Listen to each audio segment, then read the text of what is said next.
Good morning. It is July the 3rd, Wednesday, and you know what that means. You got AEW Dynamite tonight, and I'm going to give you a match preview in 3 minutes or less. Now, tonight's card looks stacked.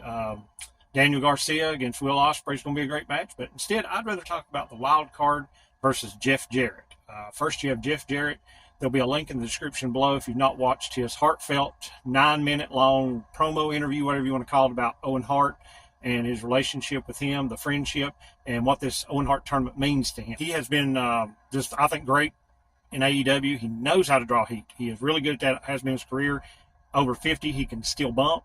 He knows how to make the faces look good, and I think this will be a great match. But that promo almost makes him a face, makes you feel sympathetic for him, have emotion for him.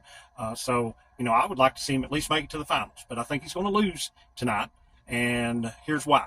You've got the Elite are picking the wild card. So I don't think it's going to be someone that's a free agent because they're picking him. So what you got to ask yourself is if they're picking him, there's a possibility he could win this whole thing and then go on to Wembley to face Swerve Strickland. So who could it be? I think there's only two possibilities that it could be. Possibly Ricky Starks coming back. He hasn't been on television in months.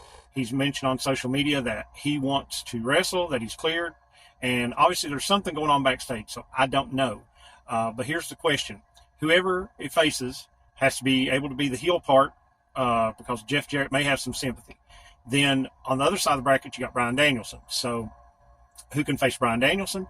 And then if they beat Bryan Danielson and go to Wembley, since Ospreay and Swerve already had their moment, probably Ospreay will probably go against MJF maybe at Wembley. So this person needs to be able to main event a pay-per-view like Wembley with Swerve Strickland and possibly take the title from him. And that's the thing. Ricky Starks has a history of Bryan Danielson, so if they met in the finals, after that strap match, that would be great. But I can't see Ricky Starks main eventing Wembley against Swerve and then possibly become the world champion. I just don't think he's there yet.